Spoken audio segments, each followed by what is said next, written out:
It out to start off with, quite a thick brush so it covers enough. A finer brush you're going to have to go over the same area a few times unless you want a really thin line. And just close for me. When your model closes the eyes, make sure you pull them tight so you can make sure that you can get really close to that.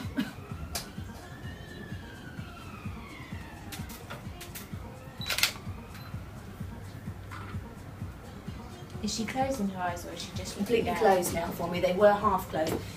If you get shaky hands, don't worry, stop and just shake it out. Honestly, there's nothing worse than getting yourself panicked. The more you panic, the more your hands will shake. Just stop, step away, just go off to get something and shake it out. No one even needs to know that you're doing it. Just do it. It really calms your hands down because especially if you try and do something for too long, that's when your hands start to shake. Step away, think I'm going to come back to that at the end and move on to something else, or just shake it out a little bit. Right, and just look at me. Right, I don't. If you look at the bottom, I don't know your name. Polly. Polly, I didn't know that. If you look at the bottom of Polly's bottom line, I want the lash line to flick up from there. So this inside bit is where it should go up. So if I go, Polly's actual top lid goes down a little bit lower than that. So I don't want to follow the top lid all the way down. Does that make sense so far, yeah? Because otherwise it would be a slightly sloped flick. There's nothing wrong with that. I just don't want that for this look. So I've stopped where I have, and I'm then going to, if you look down for me, Polly, I'm going to slightly pull it up.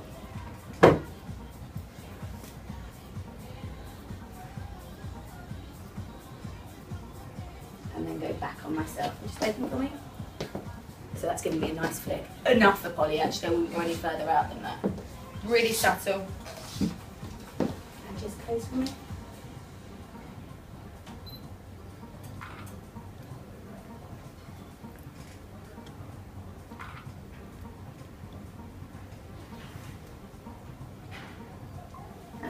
And I'm just going back in to check that everything is smooth and the line is really even. And then if I want to, I can go in with a slightly finer brush. It's not really necessary, but I'm going to because I've got it.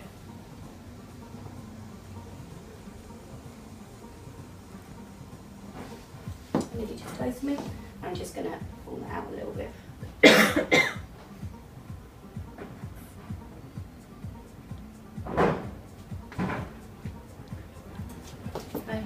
So I get a really nice point on there.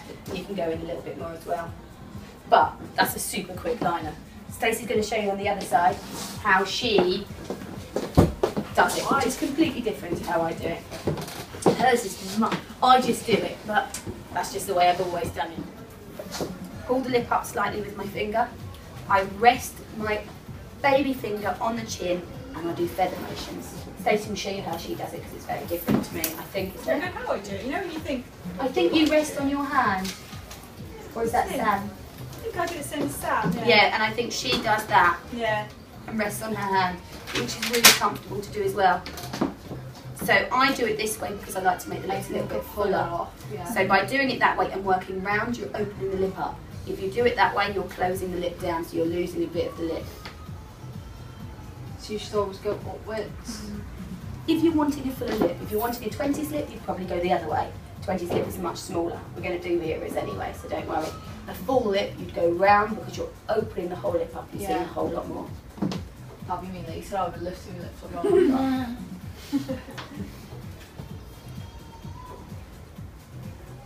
And then I'm doing is following the exact lip line. If I want to go a little bit bigger because the top lip is smaller than the bottom, then I may go slightly over. How do you do that without it looking stupid though? I would hardly go over, if that makes sense. Tiny bit. either side of the lip line is fine, but you go way over. It's when you notice you have to put more and more products on so it doesn't notice. By doing this, you're getting right in that corner.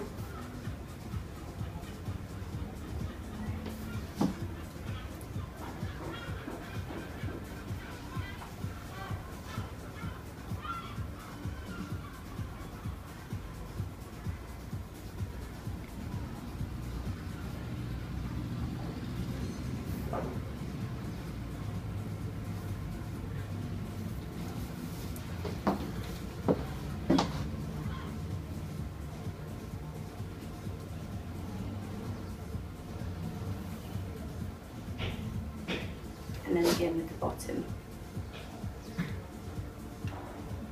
Did you say that was called currant? This lip liner is currant, yeah. Nice colour, isn't it? Is that by Mark? Yeah.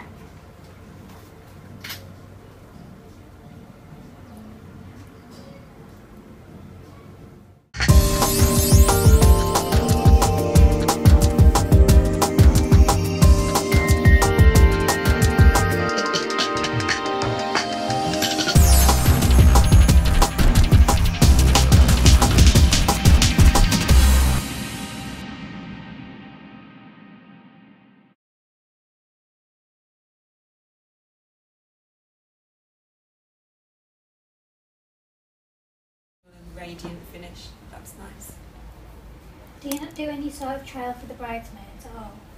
I don't. No. No. Not normally, but you know, it depends. on If you're that doing an one, Asian then wedding, then you probably will have to. Yeah. You'll have to do 3 different trials for the bride. It will take much longer because they have a few different outfit changes, and also every single step you do, every person that's with them will come up and say, Yeah. because that's just the way it is, you know, and that's just part of their culture and the way they do it. So, I'm gonna pop a little bit of foundation on Stacey. Now, unless you're doing Asian bridal, there's pretty much 2 palettes that you use. There's a more lilac-y, purpley tone palette, or there's a slightly more browny tone palette, so the warm browns. It's pretty much what everyone wants. So these are your key palettes to have, something like these 2. But occasionally you'll get someone wants red lip, black liner, or blue eyeshadow or something, which is totally fine then. But the majority of the time, you will always go to the same sort of palettes. So Is that great the to more have them. neutral palette? That one. I don't know what I've picked up. These aren't the ones that we've made ourselves. This is warm neutral. And this one is probably cool. Yeah, cool neutral. I just picked up the matte ones because I haven't used them for this before. But we do have a list of the eyeshadows on your thing that we normally have in our, we know we work, but I'm pretty sure those ones will too. It's good to get things in palettes just to save your back carrying it all, really. Do you want this? You can put it there, but I don't really need it for bridal. But When I've been getting my makeup done, if I've been a bridesmaid, I've always used a foundation brush. Is there a difference with using like a foundation brush or like a brush like that? every brush has a difference. So if they were using double wear on you, Yeah. they'll use a foundation brush. So the difference between brushes are, I will show you. Really, we should do a video about this. Yeah, I think that would be good. So we've got the buffing brush. This brush is great for sort of coverage that I've given on Stacey. Works into the skin and buffs the product in, so it's almost invisible but really works into the skin. It's great for that sort of consistency of product, so nothing too thick, because if it's too thick it's just going to kind of clog and not move so much, and when you use a product that's slightly thicker with it, it kind of just does that rather than that. Does that make sense? So it goes rather than buffing it in and working it into the skin. So for something a little bit firmer, for something like double wear, you've got a brush like this, so you can kind of pack it into the skin, wipe it onto the skin. It's going to leave it on and not wipe it off at the same time. So something more like a flat foundation brush. For in between, you've got this one. So you've got the Expert Face brush. This works beautifully with the lighter foundations, but also great with the slightly heavier one. But if it's really heavy, this, and if it's super light, that. Yeah? And then you have the stippling brush. This is lovely for a really light, you know, you get the foundations that have like flecks of pigment in them that makes them iridescent. This is great for that, or for a tinted foundation or tinted moisturiser. Really buff it in and it lets the flecks come out a little bit more because it's really buffing it into the skin. Did you talk about the length of the bristles? I didn't hear. No. Well, I did on these two, but I didn't on this one. So, like, if, say for example, we'll take these two as an example.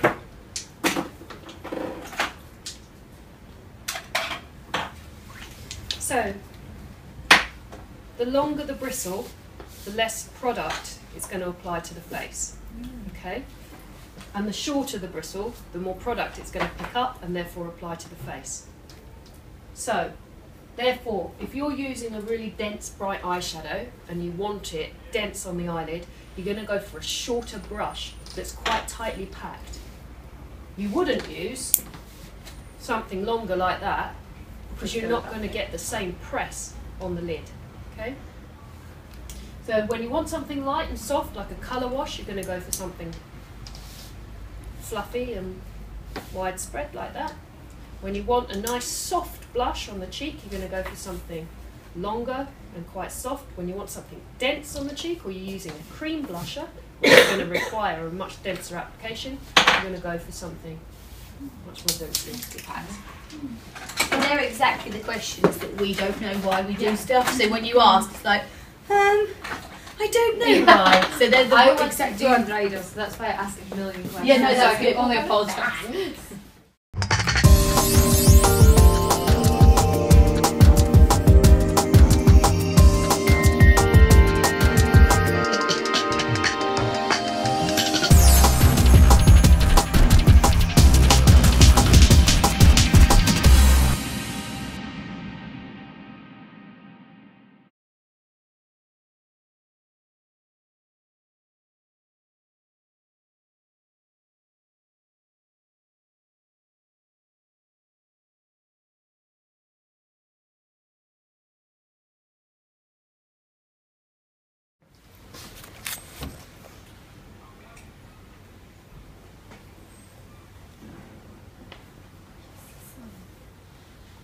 Now I'm just using a wipe just to get rid of any glue that's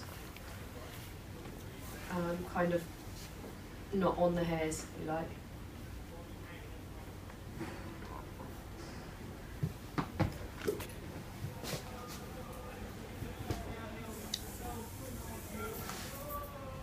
Oh, I bet the cabbies are loving having a big chat about the football today.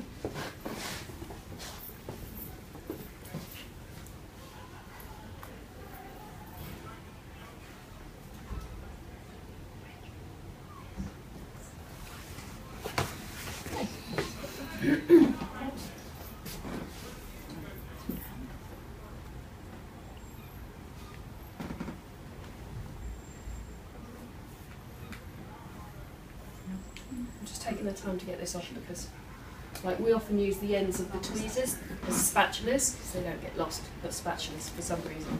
We only have one left. So you might see that some of the tweezers have got glue on. It does come off with water, but it's good if you can get it off while it's still sort of damp. Okay, right. I'm going to give that a few seconds just to dry. And then we're going to do contouring. Now contouring is one of those things that's become really, really popular over the last, I don't know, what, 5-6 years? Kim Kardashian. It's the Kim thing, isn't it? I think it started with J-Lo and Beyonce, and then Kim brought it to an amazing climax. I think that we're probably a bit over it, because so many people do it and do it badly, and contouring is one of those things. It's one of those things that is brilliant for photos, but is not brilliant for real life, because from front on, yes, it looks amazing. You turn to the side, if it's not blended perfectly, it just looks very stripy down the nose and down the cheek. So I'm going to do contouring because it's brilliant for drag, but I'll start it off in such a subtle way to show you a great way of contouring if someone asks you to, that isn't too much, and then I'll build on top of it. I'm just going to work from, this is a foundation concealer palette by RCMA. Hold on a second.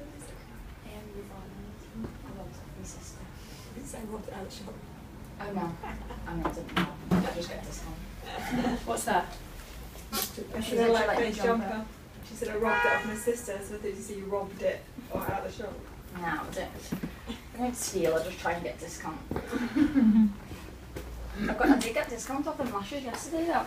Bought 10 pairs of lashes and she gave me 10%. What? She never gets us discount in there? Tell her, just say, listen, I said I'm on the Pixiwoo course and I'm going to buy 10 pairs of lashes, what will you give me?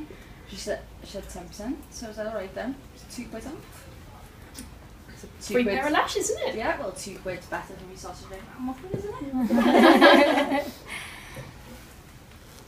And listen to this, I'm awful. When I thought this palette, like I got this little sleek lip nude palette from where was it? Superdrug. And I thought it was $5.99, and when I got to the till it was $8.99, and I haven't got $8.99. So I was like, I thought that was $5.99, and he went, let me go and check. But the eyeliner next to it was $5.99, and because men don't know anything about makeup, he went, oh yeah, it is $5.99. Put it through at $5.99, and I was like, yes. So I made £5 yesterday. Amazing. You can have Everyone says, come and take me shopping. I'm going to go shopping with you. You can have yourself a nice McDonald's breakfast for that, can't you? I know, well I made a £5. So we've got it for $5.99 when it's meant to be $8.99. You get me N2, C2 face and body, something like that. Cheers, guys. Okay. Fun bit. Did you put that pink on your hair? I did put a bit of that pink on my hair actually. I thought it looked different today. Just a little. So I'm going to use, I've just picked a dark colour and I'm just going to put this. It's a cream product. Right? This is a cream, yeah. A cream's better for contouring. Creams are softer, Yeah. you know, like as in more natural. It won't look natural now, but it should do, hopefully.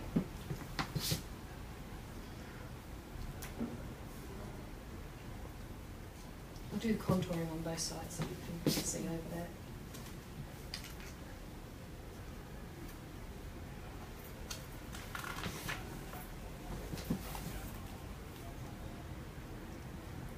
You've got such nice skin.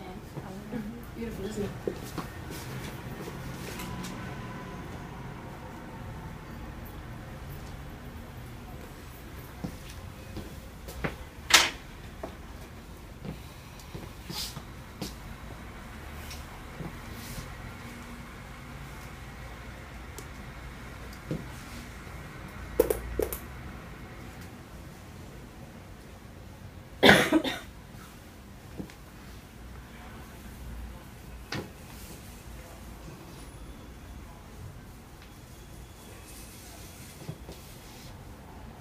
Is that just a white or a lighter It's a lighter than skin tone colour. So you want a colour that's quite a few shades darker than skin tone, one that's quite a few shades lighter. And then you want the actual foundation colour. The actual matte. The actual skin tone colour, yeah.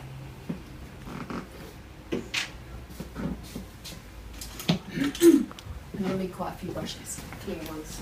Please, No, well, there's a few in here that look like they could do with a little. Shall I give those to you anyway? Something to do when it's nice. I love these palette things. It's so useful. I want to get those. I had a look on it. I want a white one there as well. Yeah, white's a sensible choice. And now I glitter one. Like glitter shadow.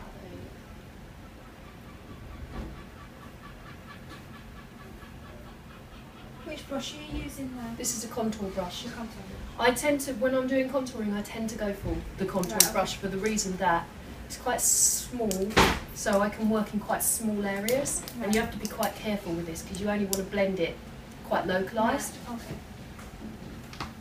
So I'm taking a little bit of my foundation and I'm starting to work this colour as well.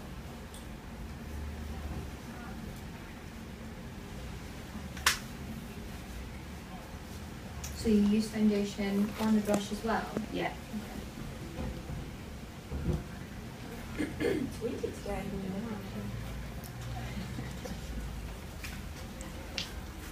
Now, what you need to do is make sure you do this in a mirror, guys, because you'll never get it even if you don't. It would be really hard for me to get this even.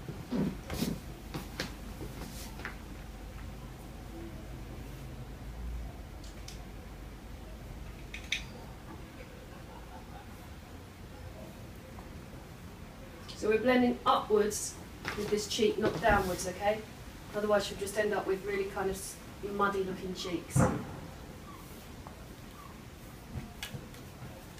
Where you need to blend the bottom line, you go kind of across on top of the line. And when you need to blend upwards, just to create that gradient.